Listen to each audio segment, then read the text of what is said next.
I was on YouTube with my boyfriend and we clicked on the search bar Hmm. and you know how like your history pops down? Yeah. So the first one was like Doggett style. Yes.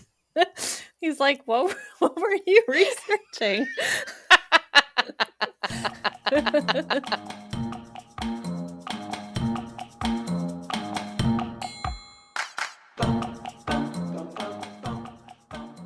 Welcome to Let's Boop Snoots. Welcome. Happy Wednesday. Happy Wednesday. Today, we're going to talk about the big C. The big C. Nobody wants to talk about the big C, but at the same time, there's a lot of interesting stuff to say about the big C. The big C Yeah. being cancer. Cancer. Canines. Double C. Canine Double cancer. C. Canine cancer. There was a lot here. Okay, before we go into this like horrible, depressing topic, although it's fairly interesting too, which It Vero and is, I are definitely. finding out about. I would like to just say that like 4 people are getting puppies that I know. It's like puppy fever, folks. Yes. Puppy fevers. Like 3 of my colleagues at work, one's getting a golden retriever. Who is that? Well, not It's yeah, not me. it's not you. We all know about yours. I can't wait. I cannot wait for yours. But another one getting a golden retriever. Another one of my colleagues picked up her puppy. It's a sheepadoodle last Friday afternoon. I saw And pictures. yes, so sweet. She is the sweetest looking thing ever. And then another one of my colleagues is getting a Bernedoodle. One of my No babes. way. Yes. And she showed I me the want pictures. one. I know. And they're I want so a mini cute. one. I know. I want a big one. You know me and my Oh, big dogs. You know me and my I big know, dogs. but there's this dog on Instagram. I think we've mentioned him on our social snoots, like favorites. That dude Finley.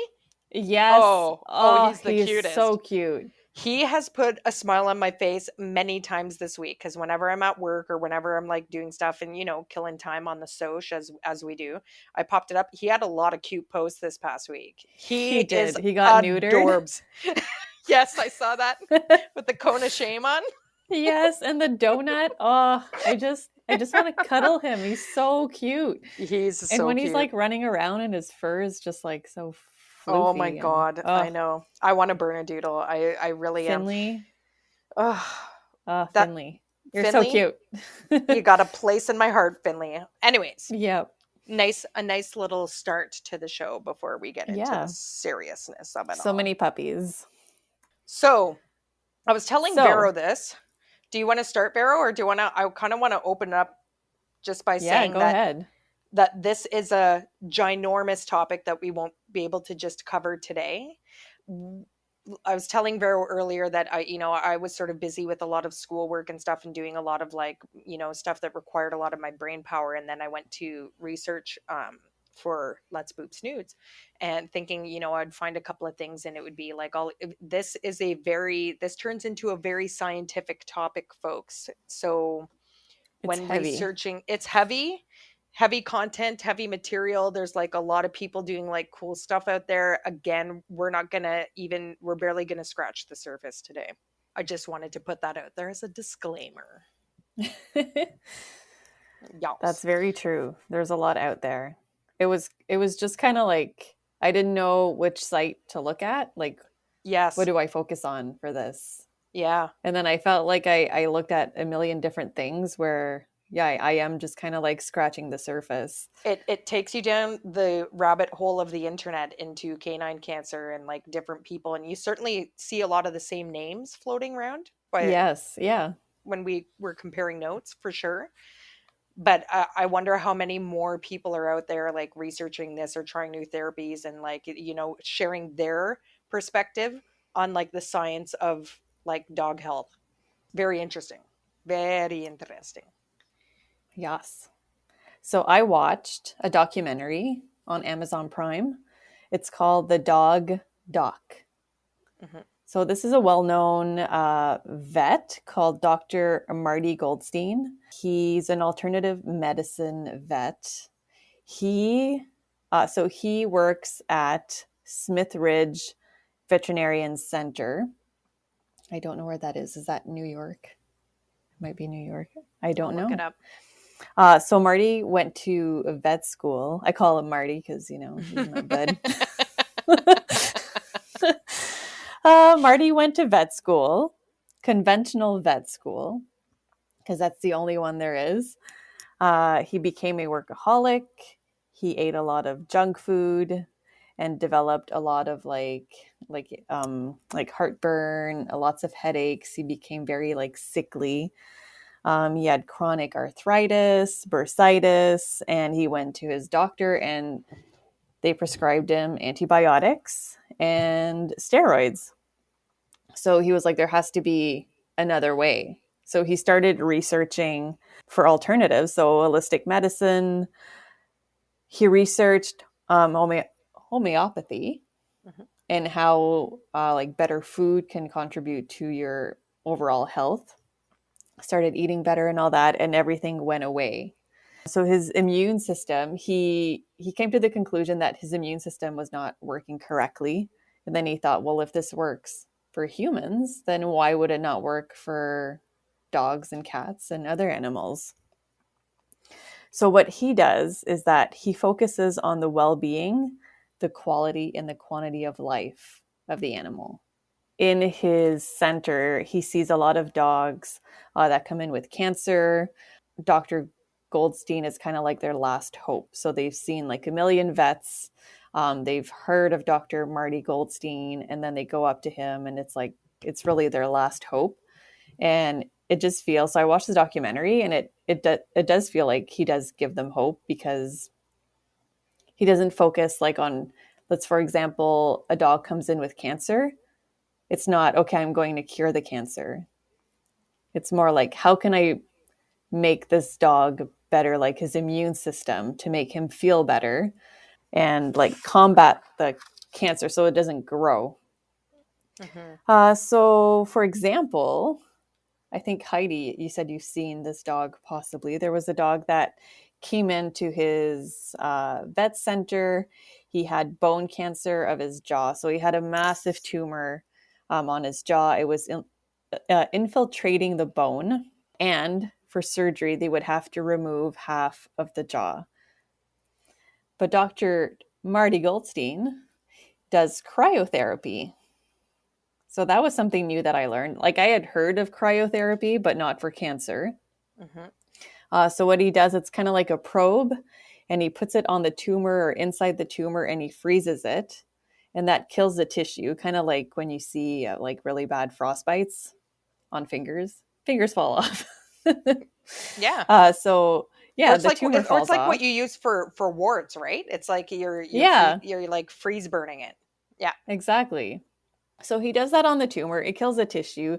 The tissue falls off, and the tumor decreases considerably with most of the tissue falling off. And then what he does is that he uses supplements, vitamins to boost the dog's immune system. And I think that also depends on like the type of blood work that comes back. He does mention that like every dog is unique, and there's not like one recipe for every dog. So it'll be like a different recipe depending on the dog's blood work, tests, and all of that. He boosts the immune system of that dog to fight off the cancer. And this dog did come back for a couple more treatments, but he did live considerably longer than the other vets said he would. And there's other dogs that showed up uh, at his center, not with cancer, but with other diseases that other vets, conventional vets, told them that they might have like 1 week to a couple of months to live. And this dog lived for years with Dr. Goldstein just working with supplements and remedies in his diet to extend that dog's wellness. Like there was a dog that came in with kidney disease. He was diagnosed with renal dysplasia. So this was like a genetic disease. And so about like 15% of the kidney tissue is healthy. And they gave that dog like just a few weeks to live. And Dr. Goldstein just went in there. just with remedies and supplements. So I find it interesting and incredible, just how the body works.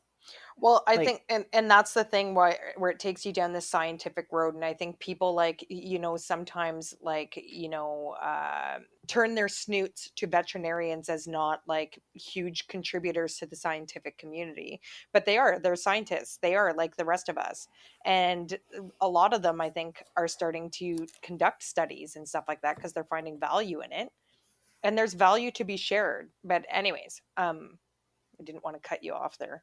no, But it's when you fine. watch these videos, I could see to like the average person, like if you watch these videos there where it's like, and then he cured like the dog's cancer, but that's not what they're doing.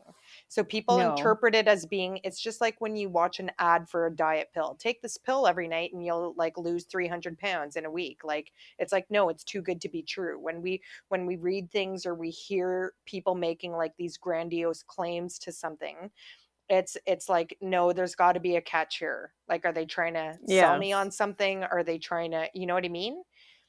And but with the people that I've watched, I don't think Dr. Becker is trying to, make millions off of people's love for their pets. I honestly don't. I think she's passionate No. about what she does. It shows in her history. I'm sure Marty Goldstein is the same. When people try a new method or a new treatment and they're finding that it works, they're like, "Oh, it's exciting," and you want to share it with like everybody. Yeah. And So if, this yeah, sorry, continue. no, no, that's fine. Like Yeah. Marty Goldstein, like he's older Hmm. and he started this like in the 70s. So imagine like all the comments that were made about Back him then. at that time, Hmm. about like his ways of doing things. Yeah. I just watched a video of him. He's giving this talk, and he said, like in the 1970s, the life expectancy of a golden retriever was 16, 17, and now it's like 9 or 10. Wow. Yeah. He had a golden retriever that lived till he was 19. What? Yeah. So I'm like, hmm. You got me, Marty. You got You me. got me. And he talked a lot about vaccination during this talk, and as one of the influences of cancer, because he said there was a study in Yes. 1998. Did you see this? I didn't, but there was a lot of talk of that in the research that I did as well. Yes. Yeah. And it asked the question, what did your dog die of? And 47% was cancer. That was in 1998. So it's considerably higher now. It is the leading cause of death in canines. Yeah. It is the So number one cause of death. Yeah. it is. So he did say like influences of that were vaccination, diet, and genetic. And he did say there's a lot of research on vaccines now. And he mentions that the dog's first vaccines can last for the rest of their lives. Yeah. Like works. Yeah. And Yeah. he does say like, when was the last time you had your polio vaccine? Exactly. Yeah. So the effects on the immune system of a vaccine can take over a month. So, you get your dog vaccinated or your cat vaccinated. And then you're like 2 months later, you start seeing a tumor and you don't associate the two because it's been 2 months. But it does take up to a month for to have the effects on the immune system. And not to say that like vaccine cause cancer, but I think it might affect it. And it's the same dose for all breeds, for all animals. So breed, size, and age. So he says, like, you have your Great Dane and your Chihuahua, and they're getting the same dose. That's insane. Yeah. And he said I'll the one dose. Sorry. Sorry, he said the one dose. Finish that thought. You were so still that I was I know. I wondering was if like, my like oh. if my video jammed. Um, Sorry. it's 10 times the potency needed to challenge the immune system of a Great Dane. Yes. So it's funny that you say this because one of my close friends, Marnie, her dogs, I can't think off the top of my head how long they lived, but the vet that she was going to said, don't vaccinate your dogs. She never vaccinated her dogs because again, and I think I spoke to this in an earlier episode, think about what you want to be doing with your dog. So if you're kenneling your dog up, absolutely get the kennel cough thing, because like it gets passed around, and my dogs have even gotten it from the dog park. If they're going to be socializing with other dogs, like plenty of other dogs, if you plan to go to the dog park every day, for sure. My dogs go up to the cottage, they drink literally like out of the beaver pond where there's like multiple families of beavers, so you know they're going to be Yeah. like ingesting like beaver poop. And so I get them like the lepto or whatever because they're drinking out of god knows what. But I think like so she never vaccinated her dogs, and they lived to like extraordinary ages, and her vet was very much against it if you didn't have to. And um so it's interesting that you bring that up, and I think that like, in the North American world where being a veterinarian is a business and they want to make money, and like I don't know what science supported having them vaccinated like every so often, or how much they even need it. But I often thought that like I think I mentioned this on an earlier episode too, when you talk about ticks. They said, oh well, there's a vaccination for ticks that you can give your dogs, and I'm like, really, because Yeah. there ain't one for humans. There is Yeah. no Lyme disease like a vaccine. So what are you putting in there, and what is the sign, show me your evidence, you know what I mean? Exactly. And there's Yeah. titers that you can do. Titers, Just teeters, titers, titers. teachers, Teeters? tigers. Titer teeters? That's one of those That weird you can words. do and see and see if your dog actually needs Yes. a vaccine, Yes. which I think is what I'm going to do after like the first year. Hmm. I'll get some teeters done. Some teeters done. But Yeah. also think about like it, if you think about the vaccination process too, like with your dogs, it's almost, it kind of translates sort of like into our COVID pandemic state right now. So who's your dog going to be seeing? Are you going to kennel him with how many other dogs, or is he going to be in your bubble of people with dogs? Is he going to see Hmm. Gibbs? Yeah, he is. Yeah. So you go see Gibbs and Becky? Yeah, he is. You know Yeah. what I mean? So if you have the dogs in your bubble and you know where those dogs are and what they're Yeah. doing, then you can assess the amount of risk involved in your dog getting disease. But anyways, we're diverging down a vaccination path here, but it's one We of are. the many things. It's like one of these common things that they just like throw at your dog so often, and that we just do because it's sort of like the olden days where you used to go in and not question for 1 second what your doctor told you to do. And I think people Exact. do that Yeah. with their vets. And the difference between the veterinarians and the doctors is that the veterinarians, there's nobody governing them, right? Mm. I don't think Yeah.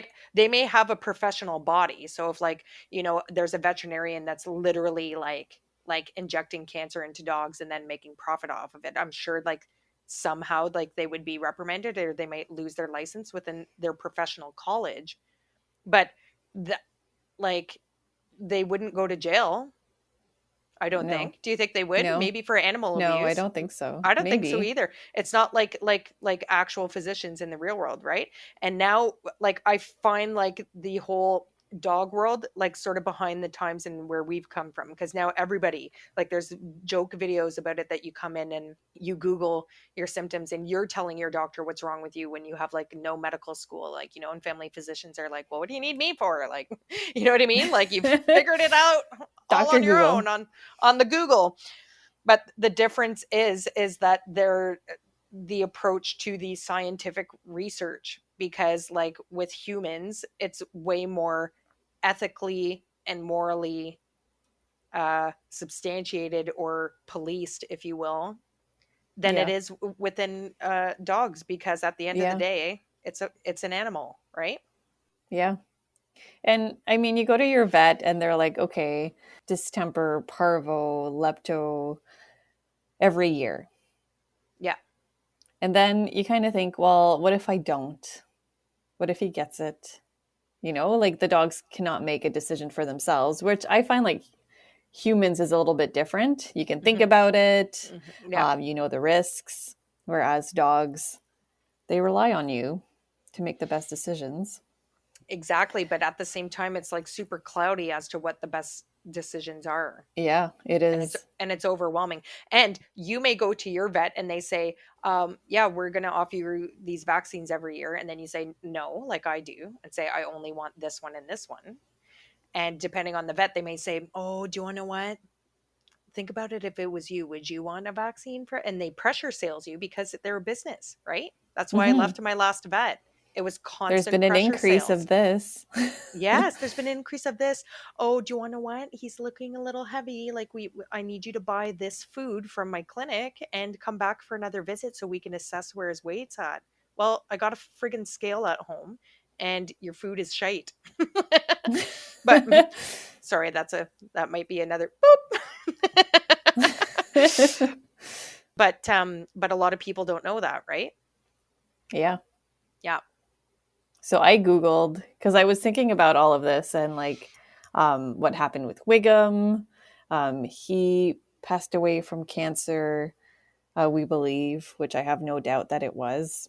And just like his health issues, like his itchiness and scratchiness and stinkiness, and how like all these options were never given to me from a Hmm. conventional vet. Like no one's ever mentioned like raw diet No. or like supplements. Or gut health. This is what came up Yeah. like on this cancer surge. And like before, I think when we talked about, I think we were talking about Q&A periods and stuff like that or whatever in one of the most recent episodes or whatever. And I didn't really understand what gut health meant. And now I still don't fully understand what it means, but I'm realizing that it is a whole like area of its own, Yes. scientific area of its own. And according to Marty, and I agree with this, like nutrition is the underlying like problem of a lot of issues, a lot of the cases that he sees. Yes. So yeah, gut health. I think it's the same for humans. It is. It Like totally chronic makes sense. inflammation. Look at the documentary Super Size Me, where the guy ate McDonald's for how many months every day, and he went regularly. Like it shows you right there. But that's McDonald's. That's an extreme. But how many people are eating processed foods every day? Millions. That's why we have Hmm. the diabetes on the rise. That's why cancer is And cancer through for the us yeah, too. big time. Oh, for sure. But like I don't know if it has to do with like lifestyle and socioeconomics, and we could like delve into like all kinds of like philosophies and like discussions here or whatever. But if people are not willing to do it for themselves, are they going to do it for Yeah. their dog? And I've only ever met one person that has. Remember, I think I talked to you before about the guy who I was initially buying raw food from, and he had these Yes. beautiful like Yeah. dogs, and but yeah, you could tell that he wasn't paying as much to his own nutrition. And I'm not going to say names on here. Oh, I don't want to insult yeah. anybody, but I found that interesting because here he was putting all this like time and effort into his dogs, but forgetting about himself. I am researching all these like supplements and all that, and I'm like, oh, that's interesting. Like mushrooms is like to help fight cancer with dogs for dogs. And I've had like stomach issues forever, and I'm like, well, maybe I should, maybe I should eat some of these supplements. I'll order two, please. Yeah. I will take an Amazon crate full of mushrooms, please. No, it's a And very mushrooms. Sorry, no, no problem. just so people know, mushrooms, they need to be cooked before you give them to dogs because they have this component. It's like hydrazine, methyl hydrazine, or something like that. That is very toxic. So they Unless need you to be cook them. cooked. Yeah. Oh, okay. And Yeah. there's specific mushrooms that help fight cancer. Yep. So yeah, you need to be careful which one you give, and they need to be cooked. But there's supplements that you can buy, mushroom supplements that you just like put in their foods. Yes. Hmm. Um, so do you have any more to say on about Marty? No, Marty, my buddy. Marty, your buddy. So I guess I'll just walk you through the rabbit hole that I went down. So I remember from previous research on previous episodes, hearing Evan Doggett style training, talk about cancer because his best buddy, who has now passed on, Rush, was diagnosed with cancer. And I remember him talking about the products. Like I think I made mention of it on the episode. He was talking about products that he was using with his dog. He talked about the cancer series and like definitely go have a look at it and that sort of thing. So I was like, I remember him saying that. So I typed in like dog cancer series or whatever. And I think like you have to purchase it, or I think they're still working on it. And I think Dr. Becker is like involved in that project. But I went to YouTube and I watched this 20-minute video on, and it was Dr. Karen Becker. It was another veterinarian, Dr. Joseph Mercola, and then another, I think he's a veterinarian too, Rodney Habib, who has a Facebook page or another page called Pause Planet or Planet Pause, I forget. So listening to them talk about cancer. So it's literally like the YouTube link is called Dr. Mercola discusses cancer and pets with Dr. Becker and Rodney Habib. So it's the three of them participating in this discussion. And like, you know, I thought it was going to be about cancers and what treatments can we do, and again about the raw food diet or whatever. And it went so beyond that, like so quickly, where I was like, holy crap, what am I getting into here? And they started talking about like the gut health, and they started talking about, you know, ketoacidosis in dogs. And they started, so Dr. Karen Becker talked about this client that she had that literally did all their homework and was putting all the effort into feeding their dog a high protein based diet, and would literally spend an hour preparing meals for his dog every day, and then came to her with his dog diagnosed with cancer. And just like, I can't imagine how frustrating that would be, because here you are making, literally putting all your time and effort and money Hmm. into making the healthiest choices for your dogs. But then they started talking about how the gut works and how cancer works within your gut once it enters the body, and how your whole immune system responds to that. And she started talking about cancer cells and what do they feed off of, and it's protein. So when you have a dog with cancer and you're feeding them like raw and this super high protein, you're actually feeding the cancer. And that becomes, so you need to make some changes and redevelop how you are going to be feeding your dog.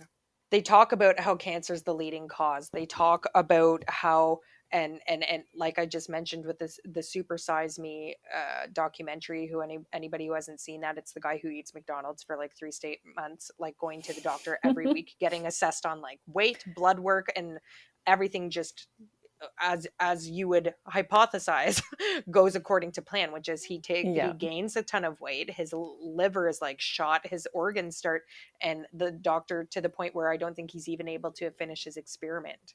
Like he's like, Yeah, the doctor's that's like, right. no, stop. And when you think about it, like so many people, that's what we're feeding our pets every day, McDonald's, right? Yeah, that's right. McDonald's. And it's like, even in this past week, my like I it was a week or two ago, my dad comes to walk my dogs every day. I've mentioned this so many times, and my dad buys these disgusting garbage bags of bacon strips, which I'm sure Uh, it's like plastic. I'm yeah. sure it's like flavored plastic if we were to break it right down. And I remember like Matt saying like to my father, he said like, you gotta stop feeding that to my dog. Please stop feeding that to my dog. Like it's horrible. And he was like, no, that's fine. Blah, blah, blah. Anyway, so I went out and bought like our dehydrated liver treats, and I bought a bag, and I said, Dad, I said, put this in your truck. And he's like, oh, you don't like my bacon strips? I said, no, I don't. He's like, well, what am I going to do with them? I said, oh, you eat them and tell me what you think.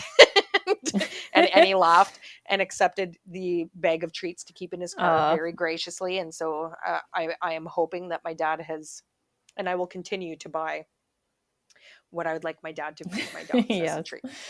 But they're eating McDonald's every day, and that's what they said. How can you expect these animals to survive or even live disease free when you're feeding them nothing but sugar every day? And that's what it is. It's corn, right? We talked about it on our nutrition Yeah. episodes. It's corn syrup, it's high fructose stuff. It's like total garbage because that's what's cheap, and nobody's watching them do it, and they're making $1 billion a day selling it to us, even if Eh, it's $20 a bag. And different I'm interested to see where the veterinary world goes in the next 10 to 20 years, because I think yeah. it's coming up a lot more, right? It's starting with the recalls, and it's starting to, like, we love our pets, we love them, and especially with this like younger generation, like I've seen studies show that instead of having children, people are buying pets, so it becomes like Yeah. their children. People are Yeah. valuing, yeah, yeah. yeah, yeah, people are valuing their pets as if they are like a family member. Today we were having a discussion in the lounge, and I forget how it came up. Somebody was talking about how gross the lounge microwave is, and and we were having a conversation about dogs as well, or something like that. And I said to one of the germaphobes, I said, for $1 million, would you lick the inside door of the microwave? And she was like, nope, I wouldn't do it. And I was like, I would do it for less than that. I'm like, let me at it. Anyways, but and somebody said, would you, well, Heidi, they said, would you sell your dog for $1 million? And I was like, oh oh. my God. Ow. And I was like, oh, that's like a tough question. And you ask a room full of people that, and some people would be like, absolutely, because I could get like 10 dogs. But I I don't think But not the I would. same dog. It's not this. It's not my Gibbs. I don't think that I No, don't I think don't I think could I could sell do them it. for. No, I don't think I could sell them for $1 million. I honestly don't think. I don't think I could. I don't No. think I could. It's tempting, but anyway. So it'll be interesting to see where this takes us. That was like a little insight I had today in my lounge. So back to this YouTube video with these three docs that were chatting it up. So it got very scientific, and they are still working on this series. And I would recommend watching it because, like I said, it's the leading cause of cancer and stuff like that. And many pets are having it. And then they started talking about the different ways to manage it. And I think that's what they're going to delve into this cancer series. And the cancer series might Ooh. actually already be out, because actually, I don't know when that YouTube thing was filmed. Oh, yeah, it was a couple of years ago. So the cancer series is out, folks. Sorry about that. Not checking my dates there very well. Anyways, so it was a quick 20-minute thing between these three dogs, and it got pretty scientific. So I was like, all right, I'm going back to Mr. Doggett, because I know that he has recently experienced cancer with his pet and wanted to hear what he had to say about it. So then I watched a I video. love Evan I Doggett. love I his love him too. videos. Oh, me Oh, too. I think he's like just so down he to makes me earth laugh. Yeah. and goofy, and it's just like it's lovable. Yeah, Yeah. he's a lovable guy. The Um, mustache and the long hair. yeah, And and he's he's like, like playing with his hair. he always plays with his hair. it's kind of annoying, Always. but It's so funny. He said that like his mom told him his like, mom. stop playing with your hair during your videos, and he's like, so I'm doing it just to spite her now. Like, he's so funny. But anyways, I enjoy his videos. So I have to say, sorry. no, I'm no, gonna cut you off one last it's time. okay. I was on YouTube with my boyfriend and we clicked on the search bar, Hmm. and you know how like your history pops down? Yeah. So the first one was like Doggett style. Yes. He's like, what were you researching? Oh, that's so funny. He's like, what? Well, oh, Doggett style. Oh, okay. Oh, Okay. okay. Yeah. No, no. Okay. Not even Okay, close carry when you on. actually. um so I go back to Doggett style because he had this recent experience with his dog, and I watch the video where he finds out that his like best buddy, who he like started his business with, like, pretty much, like, got Oh, diagnosed with cancer. And it was like heartbreaking that, like, Evan, who's a goofy and very funny guy as you carry along, is literally trying not to cry through this video. He's like, it's like, how do you not get upset? And he's like, but I'm not going to cry. He's like, because you can't, like, cry and make a video at the same time. You guys won't, like, but you can see him tearing up, and it was like heartbreaking. And it is, because cancer's awful. We all know it. Cancer's awful. I work in the Cancer Institute within my city, and cancer shows no discrimination to age or species, no. or Yeah. or anything. And it's friggin' horrible. And there's many different kinds, and they can cause an array of different issues. So anyway, so started watching it, and then he always talks about this guy Pete on the show, and I was like, who is this Pete guy? And I thought that he owned a business that, like, did uh a cannabis dog treats. But Pete is actually um the producer of this Facebook page that's called Ali's Canine Cancer Crew, and he's got quite a few followers on there. And so that's one step into the rabbit hole that I went. So I found Ali's Canine Cancer Crew page, and then on one of the first videos that this guy Peter has posted, he's interviewing this doctor, I think also from the States, named Dr. Margot Roman, who again seems like a pioneer, like, in her field. And the two of them, I only watched, again, 20 minutes into this documentary because it is very scientific. But this woman had me, because she was just, and I said this to Vero earlier, talking about how the area of animals and the area of science have always been, like, sort of close to each other, right? Like, we use animals, we experiment to this day on animals.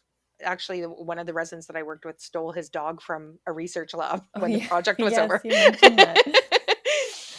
So we continue to experiment on animals, right? And there's lots to be learned from that, and some people find that cruel, and, like, depending on what it is, like, I don't know, we could argue that that's a controversial topic. But she was saying that, like, she's experimented with the different therapies in her practice, and she's wanted to collaborate with human scientists, and nobody wants to hear it. And it's, like, ridiculous, because it's like there's so Yeah, much that could be gained from each other. Oh, we're trying that on humans? Well, I wonder if it would work on pets. Or I've noticed definitely. that this has worked when I'm treating this with these pets. What do you think about humans? Because there's stuff to be shared, and there's science to collaborate on. So why wouldn't you? But nobody's interested. But she talks about all these different methods. And I think one of the ones that she pioneered, and when you talk about gut health, and they keep talking, like, you'll hear this when you research all this cancer stuff, is the microbiome this, the microbiome that, blah blah blah.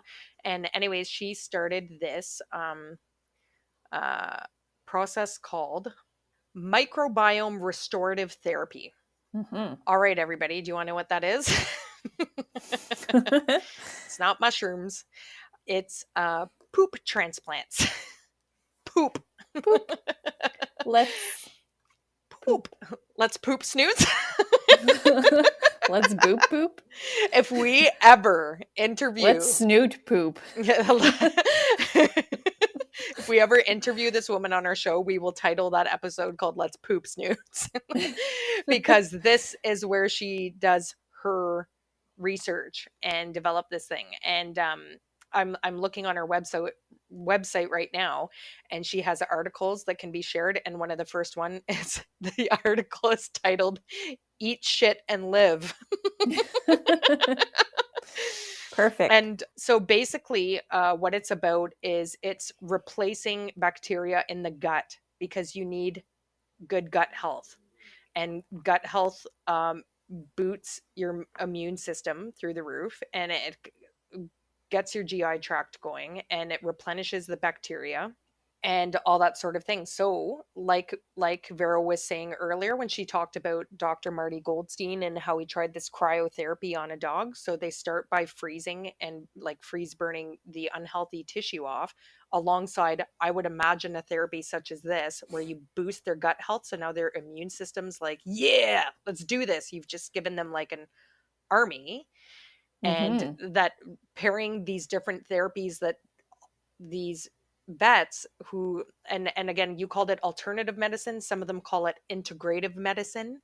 And we do this on humans too. I think it's for C. Exactly. diff. For C. diff, we do. Exactly. Yeah. When somebody is literally pooping their brains out, C'est difficile. c'est difficile. They started doing poop transplants, and I'm kind of curious, where did that come from first? Was that was that shared science Yeah. from like the veterinary community? Was it not? Because like I don't know how long poop transplants has been happening in humans, but it would be interesting to go back. It'd be interesting to go back and look to see who thought of this Yeah. method. I don't think it's been that long ago. Yeah, I'm not too Like sure. I can't think. I remember hearing about it and 10 being like, years? "What?" but but it's true, it happens and it's gross and stuff, but when you're learning about the science of the human body, or in this case the canine body, she starts talking about all this stuff and that there's much to be had with these alternative or integrative therapies that they Hmm. have. She too, in this like short little video that I only watched 20 minutes of, and it's not short, it's an hour and 20 minutes long. I'm going to go back and watch a little bit more of it just because I didn't have time this week, but I am definitely going to take the time to go back and watch because, again, these people aren't claiming to cure cancer, but it's just like when humans are diagnosed, you can fight the good fight till the end, and it at least gives you Yeah, more time. exactly.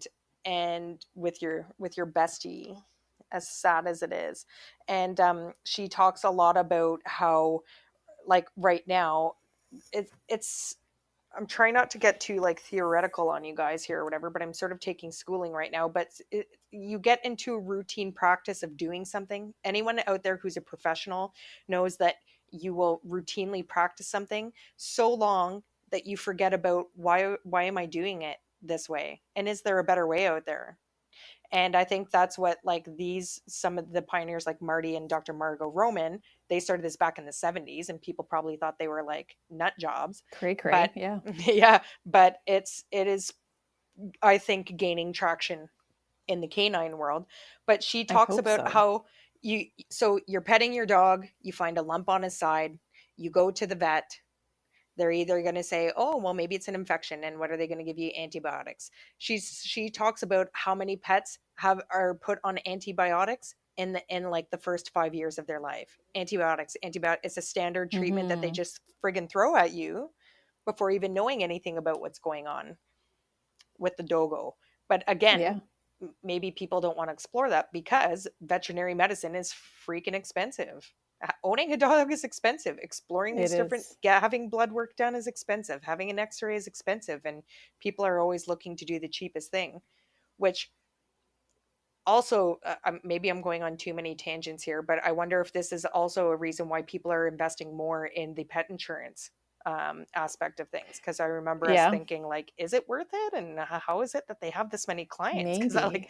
so many people don't, but maybe people are I making big think use of it. also, like for me, so my dog has an infection. Hmm. Do I go with, do I go the antibiotic route, which will most probably work? Yep. Or do I go down this other route that's not well known, don't know if it Hmm. works, and Yeah. then I spend more and more money?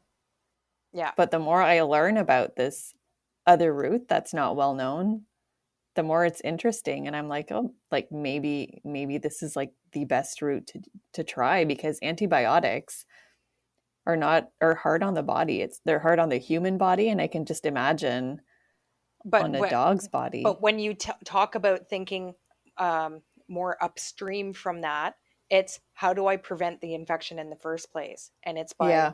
a healthy nutrition and maybe giving them stuff to Mm-hmm. prevent it to begin with. You know what I mean? Yeah.